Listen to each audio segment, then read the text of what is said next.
Benchmark, the voice of business. Presented by LMD.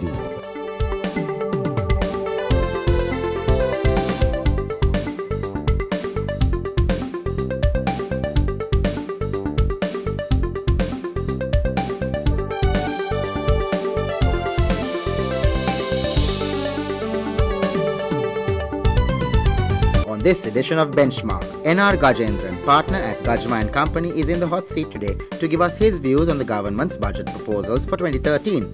Then, LMD columnist and market analyst Hasitha Premaratne reviews the recent performance of the Colombo Stock Exchange. And finally, Kiran H, country manager of TNS Lanka, analyzes TNS Lanka's nationwide survey which explored Sri Lanka's biz landscape. That's the lineup for Benchmark. Hello and welcome to Benchmark. I'm Savitri Rodrigo.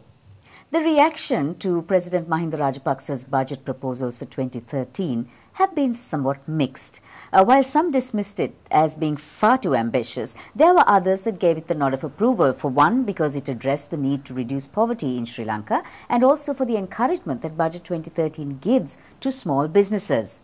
Here in our studio today, to discuss the proposals, the pros and the cons, is NR Gajendran, partner at Gajma & Company. So Gajendran, tell me, how do you view the Budget 2013 as you look at it from a big picture perspective? Yeah, if you see from the fiscal consolidation point of view, the financials have been achieved in the past few years. Other than 1 year, I think 2009, or I'm not quite sure, the year where they projected an 8% deficit, but ended up at 9.9%. Apart from that, the financials have been achieved, rightly or wrongly. Some say there is management of this expenditure revenue. Okay, that's within the purview of the revenue for the state to do that.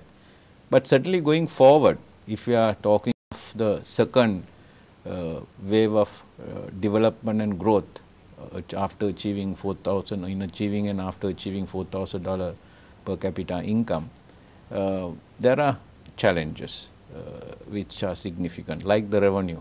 You know, we are hoping to collect next year plus 200 billion rupees over and above what will be collected this year. Then on the expenditure side, you have the two huge significant expenditure on the recurrent expenditure, that is the salaries of public servants. We have about 6.1 trillion debt, out of 3 trillion is on soft loans, is about 2.8. The balance 3 trillion is on commercial borrowings, about 300 billion.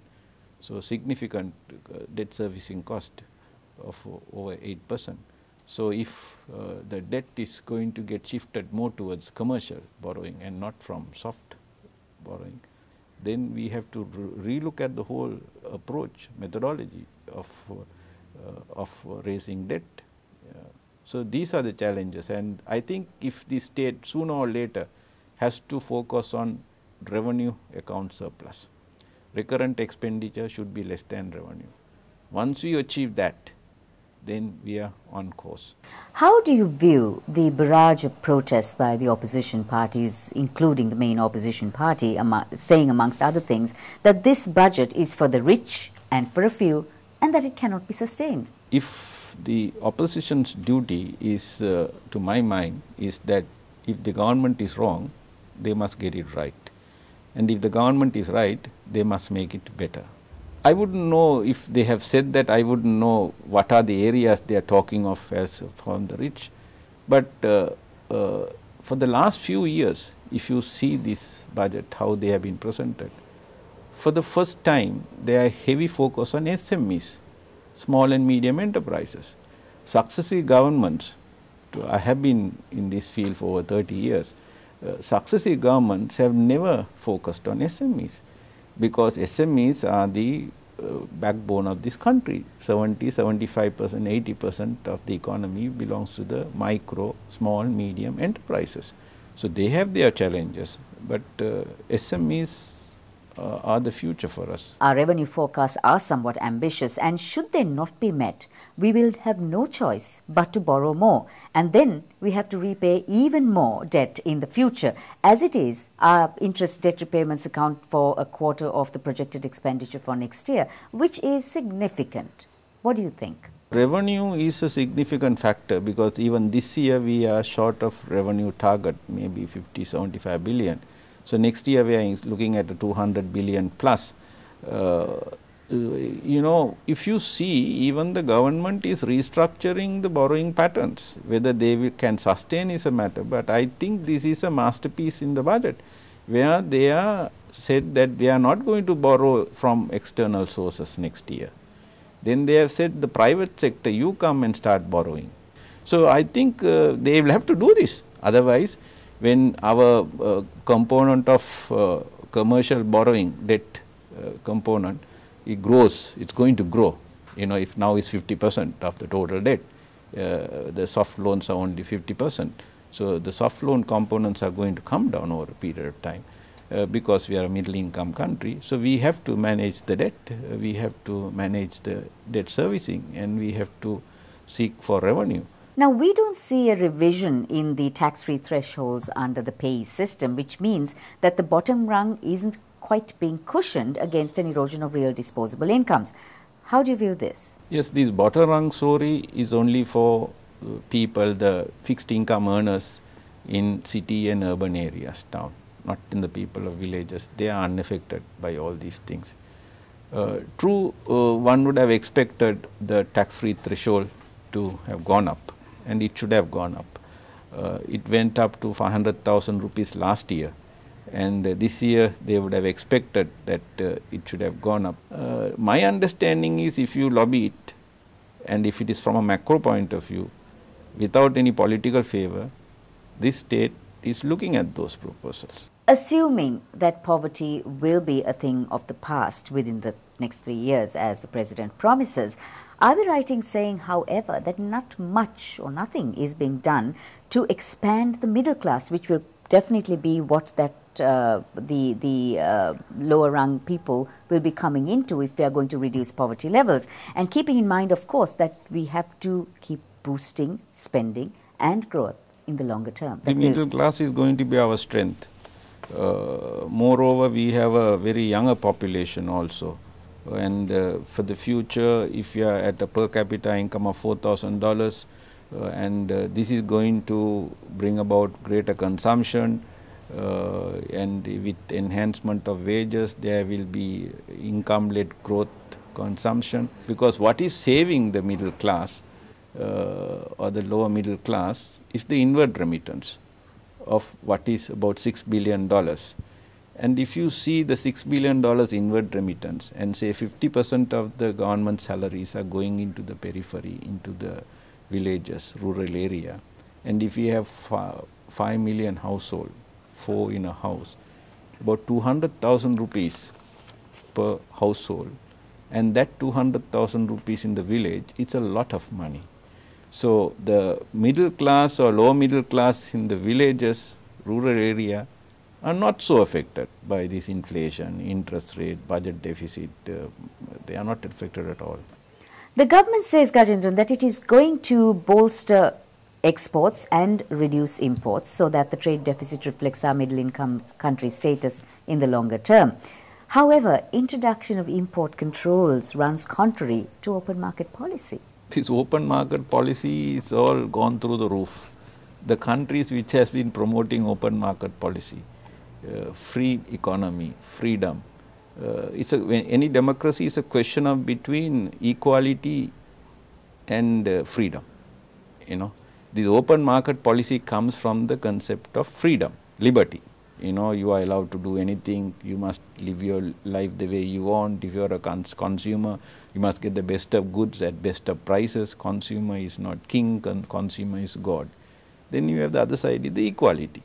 Equal opportunities, distribution, less privileged people should be given a chance. So, we have, you know, this open market theory, we can't function.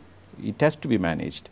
You have to see the needs and aspiration of each country and do that, because you sit on it, because if you enforce the open market theory the way people have pronounced some time ago, we will be living beyond our means. Time for a short break now, and on the other side, N.R. Gajendran gives us his opinion on the 3-year tax holiday for new listings and the introduction of exemptions from exchange control regulations on foreign funding. Stay with us.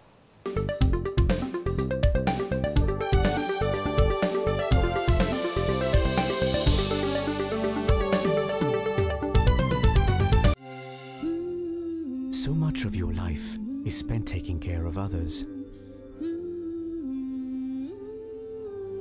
showing love in ways no other could.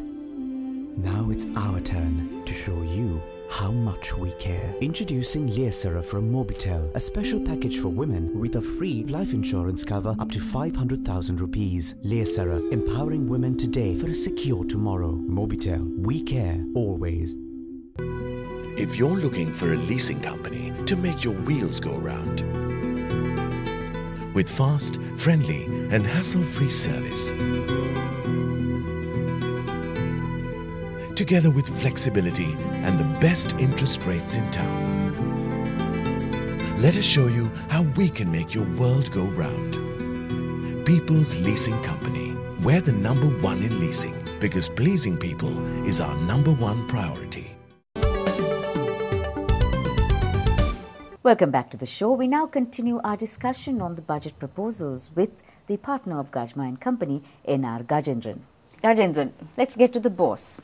Good news for the BOURSE with the announcement of the 3-year tax holiday for new listings, provided that more than 20% of a company's shares will be offered to the public. Now, looking at it realistically, are there any loopholes that the so-called stock market mafia can take advantage of? This is a small market.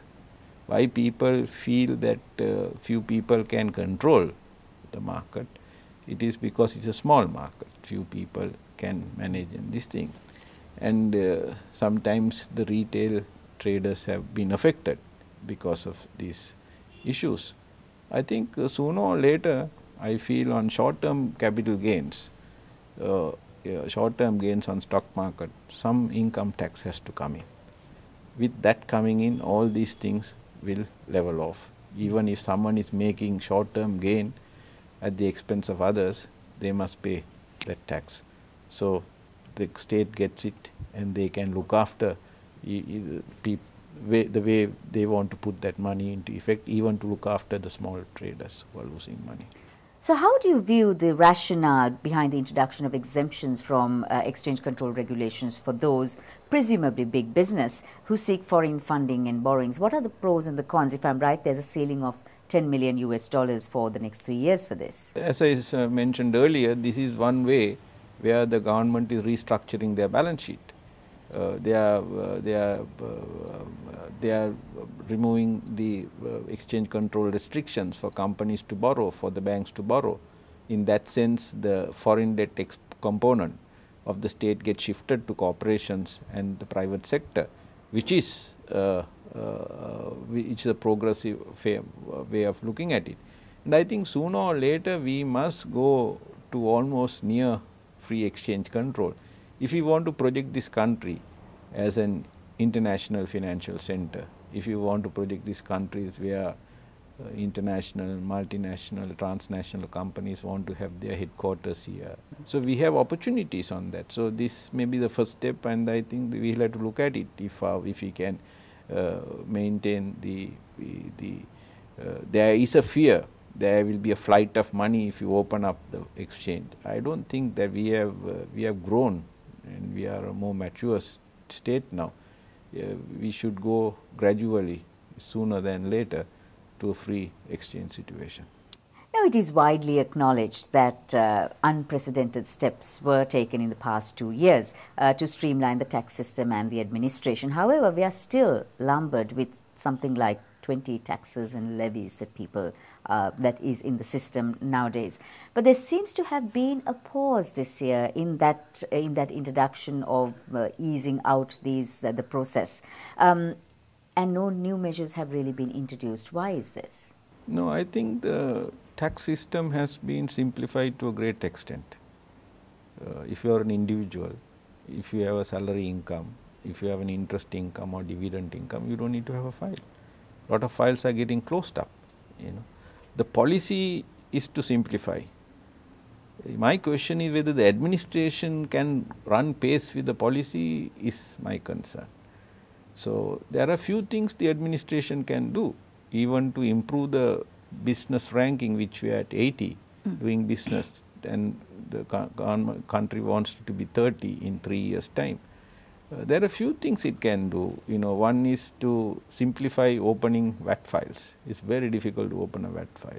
So many questions, and in 24 hours the VAT file should be open. Then there is something called SVAT. It is also simplified VAT, but the procedure from the registered supplier's point of view, it is nothing simplified. It is everything but simplified. Then the other thing is, in last year, beginning of this year, particularly for year of assessment 9, 10, and for some other years of assessment, they extended the time bar by putting a press notice, interpreting the law that your 1.5 year time bar period, which you had entitled when you filed your return for 9, 10 in September, you were entitled for a 1.5 year time bar period. But after you have filed the return, the law was interpreted. When the law was changed, it was particularly for 11-12, year of assessment 11-12. Now these are the things that you can't do, and then you whole philosophy of simplifying, taxpayer friendly, can be just done away like that. I think they have to seriously look at these things, little small things, irritations, no reason. 95% of the revenue comes from compliance. Even if the department doesn't raise a finger, 95% it comes from it. So the balance 5%, and you do these things, it becomes complicated. I don't think there is any further policy requirement to simplify these taxes. Our rates are also come down. I don't think it can go any down further. Thank you very much, Gajendran, for being on Benchmark today and analysing and giving us some insights on the budget proposals for 2013. That was N.R. Gajendran, partner Gajma and Company, who was talking to us about the budget proposals for 2013. And on the other side, we have market analysts and LMD columnist Hasitha Premaratne, who will give you the latest on the BOURSE, and Kiran H, country manager of TNS LANKA, who will give you an analysis of the latest LMD TNS survey.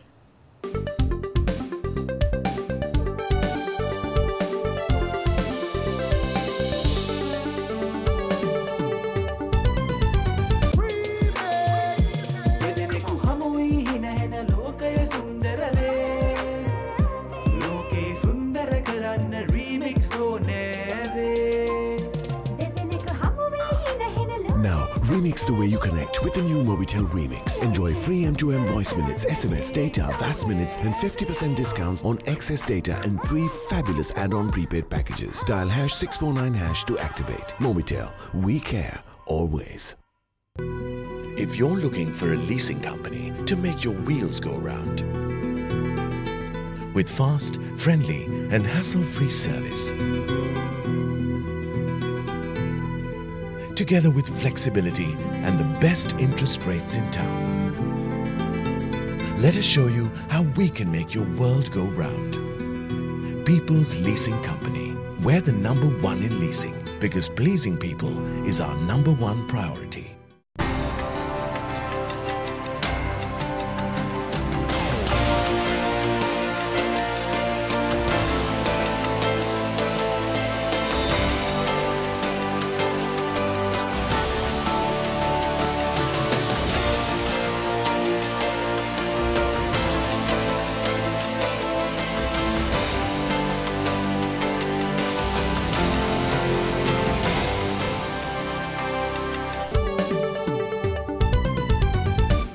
Welcome back to Benchmark. I'm Anshin Selvaraja, and with me now is market analyst and LMD columnist Hasitha Premaratne with the latest on the BOURSE. Now, Hasitha, in your opinion, how is our BOURSE faring these days?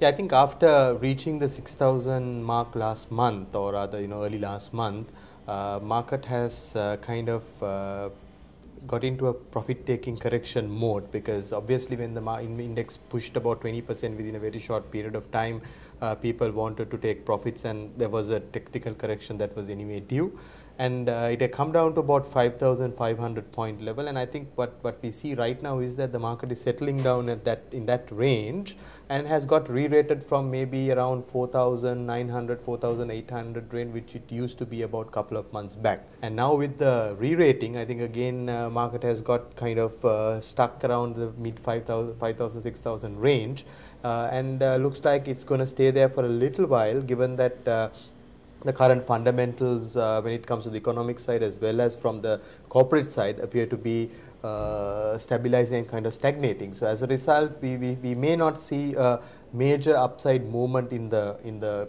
next weeks or few weeks. But then having said that, for the new year, I think there is more room to look forward to, because the valuations in selected areas still look to be very attractive. Some analysts have suggested that a potential easing of policy rates may provide a boost to equity markets. Now, what are your thoughts on this? Yeah, I think when you look at the interest rates and the stock market movement, lower the interest rates, always it's better for the stock market for two reasons. One is that obviously the people who are trading on margins, or maybe guys who borrow and then invest in the stock market would be in a better position to borrow when the interest rates are low, and as a result the flow of funds into the equity markets can increase with the margin trading as well as these kind of borrowed funds being invested into the market. So that clearly helps the market activity to improve, the demand side to improve, and as a result the overall market condition to be on the positive side. Also from a corporate earnings, from a fundamental perspective, obviously the companies which have borrowings are getting affected when the interest rates are higher. If the interest rates are lower, then naturally there will be a benefit for the corporate earnings, and as a result the valuations will also improve. So there is another reason for the market to perform better under low interest rate regime. Now having said that, will the interest rates come down in the short term? I think in the short run, in the next few months at least, it might not be so, because the budget deficit still seem to be high and the government requires certain levels of borrowings to be maintained. So as a result, chances of the rates coming down in the short term appear to be remote. But then having said that, in the medium term, looks like anyway the rates have to come down, because these levels cannot be sustained from a growth perspective. So for us to get back to the sizable growth mode, the rates need to come down at least maybe 2 to 3 percentage points. How have the recent corporate earning results fared, and based on those results, what sectors do you think are the best that investors should be looking into? The corporate earnings for the quarter ended 30th September has been better than expected. Let me put it that way, because you see the second quarter, that is the quarter ended 30th June 2012, we saw the corporate earnings coming down even compared to the 2011 second quarter. It has come down. Also from the first quarter of this calendar year, it came down in the second quarter. So that trend had got somewhat reversed, because you can see that from quarter on quarter, that is from second quarter to third quarter, there is a clear improvement that you can see, and some of the corporates which were struggling, they appear to have come out of it and have countered the situation well. So as a result, the third quarter numbers are better than expected, but compared to last year's third quarter, it appears that still the corporate earnings are down. I think if you look at selected stocks and sectors, you will find there are selected companies which are beating the market earnings growth of maybe 3-5%, but in fact they are recording to 25, 30, 40% type of earnings growth. So these companies are definitely outperforming the market and bound to outperforming the price as well. So essentially the investors' approach should be to look for these kind of companies which are doing well, countering the macroeconomic challenge as well as the industry pressure as well, and then shining out in those industries and in the market and outperforming the market earnings. And if these companies are being identified, I think that's where they should be going in. Sector-wise, banking has been relatively still good despite all odds, but these things have been good in the banking side. We have seen a reasonable amount of improvement in the corporate earnings in the diversified sector, which has a diversified listed companies, particularly people like John Keells who have done well, Akin Spence who have done well, and even Hemas to an extent. So some of the bigger corporates are coming out well during these difficult times in the broader economy as well as in the global economy. That was market analyst and LMD columnist Hasitha Premaratne. After a short commercial break, we will be back with the latest on the LMD TNS survey with the country manager for TNS Lanka, Kiran H. Stay tuned.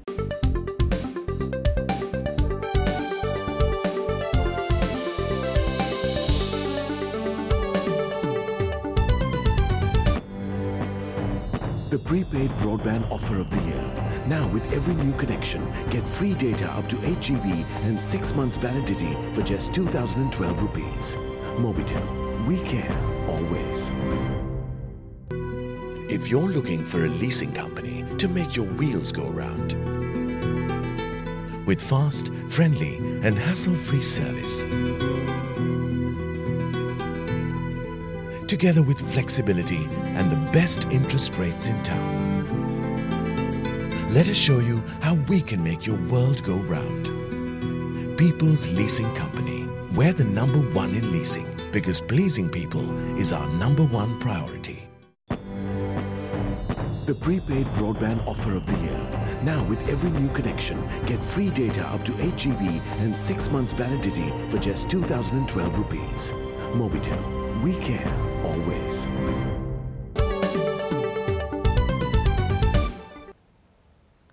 Welcome back to Benchmark. With me now is the country manager for TNS Lanka, Kiran H, with the latest on the LMD TNS survey. And now, Kiran, how does society at large view the current business landscape in the country? By and large, positive, Anushan. Close to 76% of the respondents we met feel that the business is growing in the country, so it's on a good note.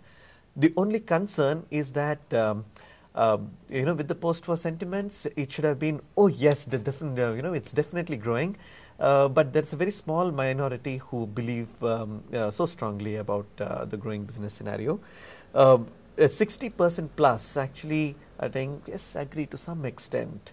So I would have expected a far more resounding agreement to the business scenario. But nevertheless, I think it's on a positive note. What is also good to see is that irrespective of the subgroups that you look at, Colombo or outside of Colombo, the upcountry section, or socioeconomic strata or gender, the sentiment prevails, and more of the youth feel that business is growing than the older group. That's also a very heartening note. Also, people are talking about, the post-war, there's a lot of development and there's a lot of talk of progress.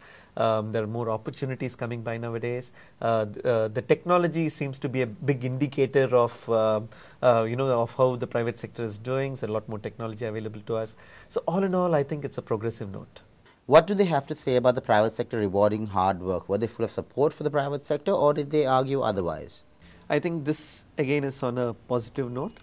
Close to 60% plus believe that there is better correlation between the efforts that I put in versus the rewards and recognition. There's overall a positive sentiment around it. But I must mention that there is a certain amount of skepticism. Close to 2 out of 5 people, 40% mention that the private sector is all about just exploiting labor. They are only focused on their profits and nothing else. There is all this talk about appreciation and reward for your hard work is very inconsistent. It happens only in some companies and in some cases. The extent to which salary increments and promotions are given is also too slow, and it doesn't match up to the rising cost of living. So generally there is a bit of skepticism around this, which we could do without. Looking at the survey results, Kiran, where does perceptions lie? Is the private sector above board, do you think? No, Anushan, sorry to say that the private sector is not above board. Only 25% of our respondents believe that the private sector is trustworthy and transparent. A big majority, almost 43% plus, believe that, disagree to the statement that private sector is above board, the rest of them being not sure.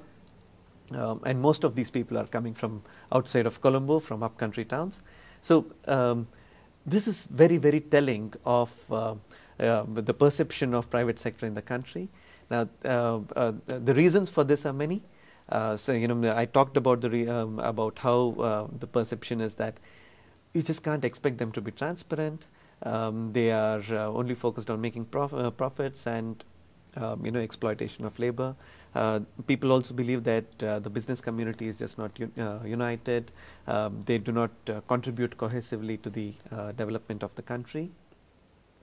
They also do not shape public opinion or policy making. To that matter, there is perception of huge amount of inconsistency. So all in all, it's a very dangerous situation for the private sector, because the private sector is the one which fuels economic growth, provides opportunities, brings in consumerism, competitiveness in the market, and if they are perceived to be growing, but not growing with respect, with transparency and with pride. So it's not a great situation. That was the country manager for TNS Lanka, Kiran H. And thank you for watching, and we hope to see you again next week.